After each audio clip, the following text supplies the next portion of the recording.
जी बिस्मिल्लाहिर्रहमानिर्रहीम अस्सलाम वालेकुम वरहमतुल्लाहि वबरकातुहू। उम्मीद करदा जी सारे भाई खैरियत नाल होणगे। तुहाडा अपना भाई वैसवरे कोट तुसीं देख रहे हो वैसवरे यूट्यूब चैनल।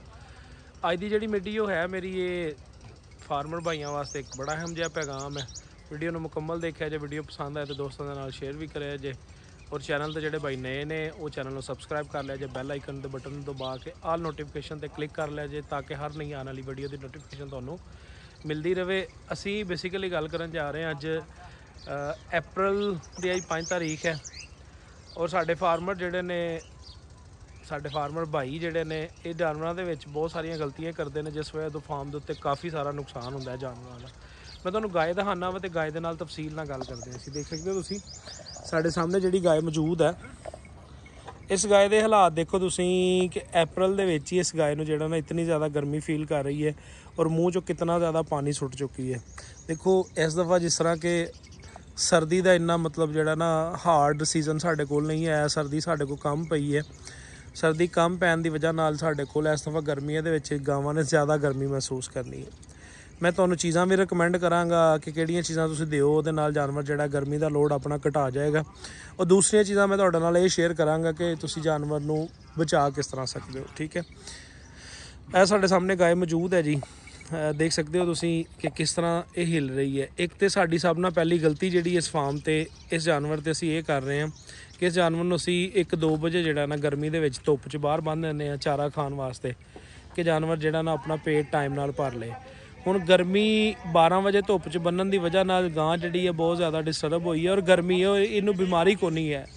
और इस दफ़ा जिस तरह कि पाकिस्तान के मूँह खोर का लैवल हाई रहा है, मूँह खोर बहुत ज़्यादा रहा है पाकिस्तान च। मेरा अंदाज़ा जोड़ा है कम अज़ कम 50% एनीमल जोड़े ने मूँह खोर के रहे हैं, और उस मूँह खोर की वजह तो जोड़ा ना काफ़ी सारे फार्म के उत्ते जानवरों का नुकसान होना है। ठीक है, मूँह खोर तो बाद वैसे भी साढ़े जानवरों के जोड़ा गर्मी का लैवल वैसे बहुत हाई हो जाता है।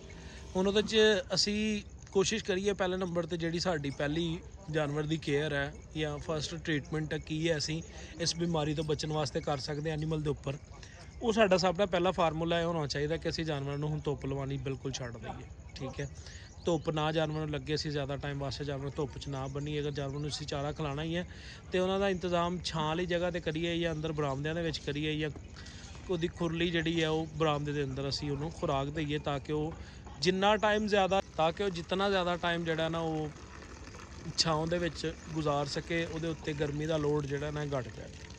हुण साडे सामने जी गाय मौजूद है, इस गां नूं गर्मी बहुत ज़्यादा इस टाइम फील कर रही है। पहला तो साडा फार्मूला यह होना चाहिए फार्म के उपर कि असी जानवर नूं जोड़ा ना वो ज़्यादा टाइम जोड़ा वो छां च रखीए। दूसरे नंबर पर अगर असी बाहर कड्ढनी है तो गां के सिर च चड्डे च पानी पा के उस तो बाद गां नूं बाहर कड्ढीए।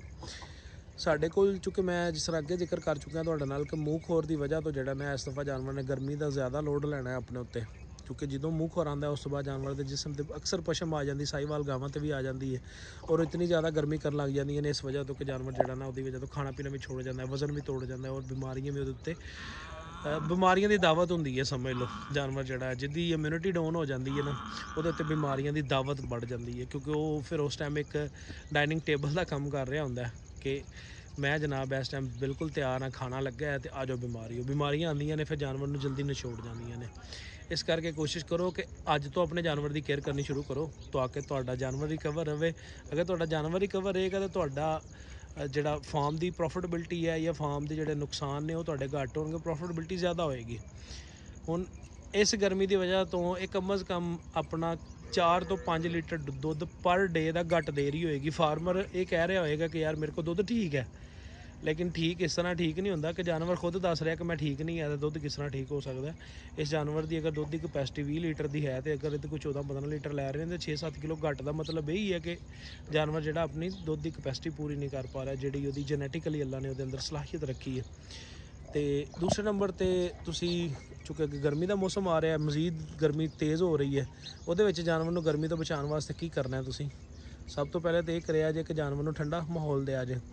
दूसरे नंबर पर जानवर को अगर तुसी नहला सकते हो तो लाजमी नहलाओ। मैं कहना कि जानवर गावां नूं साडे मोस्टली फार्मर पुराने कहते हैं कि जनाब गां दे उत्ते सोने की पानी की छिट भी होवे तो नहीं पैनी चाहिए।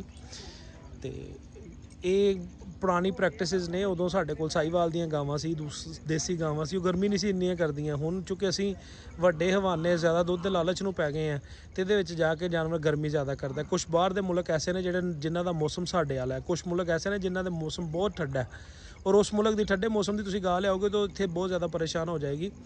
ਜਿਹੜੀ ਤੁਸੀਂ ਸਾਡੇ ਮੌਸਮ ਵਾਲੀ ਲਿਆਓਗੇ ਕੁਛ ਮਤਲਬ ਚੀਜ਼ਾਂ ਤੋਂ ਮੈਨੇਜ ਹੋ ਸਕਦੀਆਂ, ਲੇਕਿਨ 100% ਉਹ ਵੀ ਨਹੀਂ ਹੋ ਸਕਦੀ ਅਗਰ ਸਾਡੇ ਵਾਲਾ ਵੀ ਮੌਸਮ ਹੈ। ਉਹਦੀ ਵਜ੍ਹਾ ਪਤਾ ਕੀ ਹੈ? ਬਾਹਰ ਦੇ ਮੁਲਕਾਂ ਦੇ ਵਿੱਚ ਲੋਕ ਜਾਨਵਰ ਦੀ ਕੇਅਰ ਕਰਦੇ ਨੇ। ਮੈਂ ਕੱਲ੍ਹ ਪਰਸੋਂ ਇੱਕ ਵੀਡੀਓ ਦੇਖ ਰਿਹਾ ਸੀ ਕਿ ਬਾਹਰ ਦੇ ਮੁਲਕ ਦੀ ਸਾਡੇ ਫਾਰਮਰ ਭਾਈ ਜਿਹੜੇ ਨੇ ਉਹਨਾਂ ਨੂੰ ਦੱਸਣ ਵਾਸਤੇ ਗੱਲ ਕਰ ਰਿਹਾ ਕਿ ਬਾਹਰ ਦੇ ਮੁਲਕ 'ਚ ਜਿਹੜੀ ਮੈਂ ਵੀਡੀਓ ਦੇਖ ਰਿਹਾ ਸੀ ਉਹ ਇਹ ਵੀਡੀਓ ਸੀ ਕਿ ਉੱਥੇ ਰੋਡ ਦੇ ਉੱਤੇ ਟੋਟਲ ਟ੍ਰੈਫਿਕ ਬਲੌਕ ਸੀ ਤੇ ਜਨਾਬ ਦੇਖਿਆ ਗਿਆ ਜਾਂ ਪੁੱਛਿਆ ਗਿਆ ਅੱਗੇ ਕੋਈ ਡੋਗੀ ਸੀਗਾ ਤੇ ਉਹ ਜਨਾਬ ਉਹਦੀ ਵਜ੍ਹਾ ਤੋਂ ਡੋਗੀ ਰੋਡ ਕ੍ਰਾਸ ਕਰ ਰਿਹਾ ਸੀ। ਸਾਡੇ ਜਨਾਬ ਅਸੀਂ ਕੁੱਤੇ ਥੱਲੇ ਗੱਡੀਆਂ ਦੇ ਦੇ ਕੇ ਤੇ ਲੰਘ ਜਾਂਦੇ ਹਾਂ। ਤੇ ਇਹ ਚੀਜ਼ਾਂ ਨੇ। ਅਸੀਂ ਚੁੱਕੇ ਕੇਅਰ ਦੀ ਗੱਲ ਕਰ ਰਹੇ ਸੀ, ਜਾਨਵਰ ਨੂੰ ਮਹਿਫੂਜ਼ ਕਰੋ। ਤੁਸੀਂ ਕਿਸ ਤਰੀਕੇ ਨਾਲ ਮਹਿਫੂਜ਼ ਕਰ ਸਕਦੇ ਹੋ? ਇੱਕ ਤਾਂ ਜਾਨਵਰ ਨੂੰ ਨਹਿਲਾਓ ਲਾਜ਼ਮੀ। ਦੂਸਰੇ ਨੰਬਰ 'ਤੇ ਜਾਨਵਰ ਨੂੰ ਜਿਹੜਾ ਉਹ ਤੁਸੀਂ ਪਾਣੀ ਦਾ ਇਸਤੇਮਾਲ ਜ਼ਿਆਦਾ ਕਰਾਓ, ਜਿੰਨਾ ਉਹ ਪਾਣੀ ਪੀ ਸਕਦਾ। ਉਹਦੀ ਫੀਡਿੰਗ ਜਿਹੜੀ ਹੈ ਉਹ ਜਿੰਨੇ ਠੰਡੇ ਟਾਈਮ 'ਚ ਕਰਾ ਸਕਦੇ ਹੋ ਉਨੀ ਬੈਸਟ ਹੈ ਉਹਦੀ। ਠੰਡੇ ਟਾਈਮ ਤੋਂ ਮੁਰਾਦ ਹੈ ਕਿ ਸੁਬਾਹ 6-7 ਵਜੇ ਤੋਂ ਪਹਿਲੇ ਖਿਲਾਓ, ਠੀਕ ਹੈ। 4 ਵਜੇ 5 ਵਜੇ 3 ਵਜੇ ਜਿੰਨੇ ਵਜੇ ਖਿਲਾ ਸਕਦੇ ਹੋ। ਸ਼ਾਮ ਨੂੰ ਵੀ ਉਹਨੂੰ ਠੰਡੇ ਮੌਸਮ ਦੇ ਵਿੱਚ ਖਿਲਾਓ ਔਰ ਗਾਂ ਨੂੰ ਨਹਿਲਾਓ ਲਾਜ਼ਮੀ।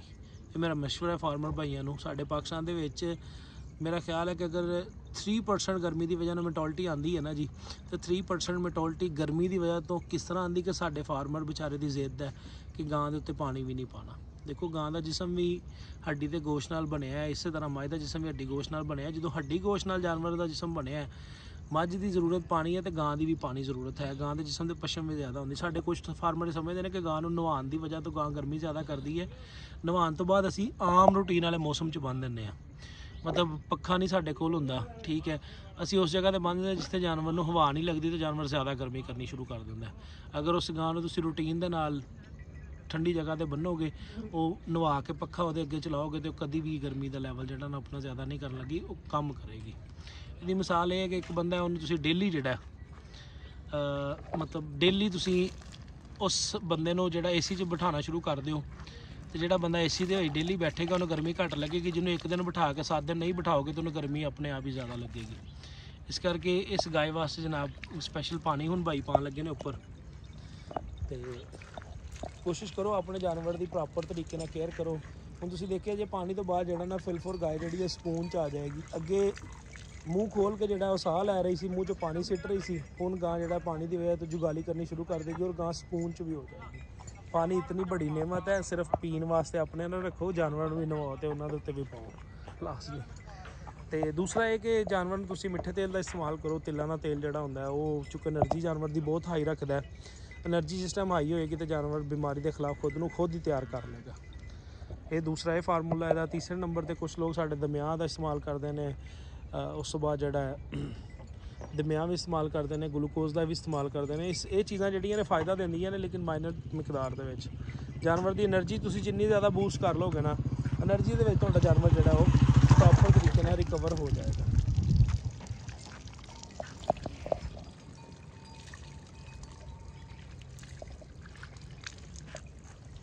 ਕਿਹੜੀ ਗਾਂ ਰਸਤੇ 'ਚ ਹੋ ਗਈ, ਸਕੂਨ 'ਚ ਹੋ ਗਈ ਨਾ ਥੋੜ੍ਹੇ ਟਾਈਮ 'ਚ, ਔਰ ਹੁਣ ਜੁਗਾਲੀ ਵੀ ਪਟ ਜਾਏਗੀ ਮੌਕੇ 'ਤੇ।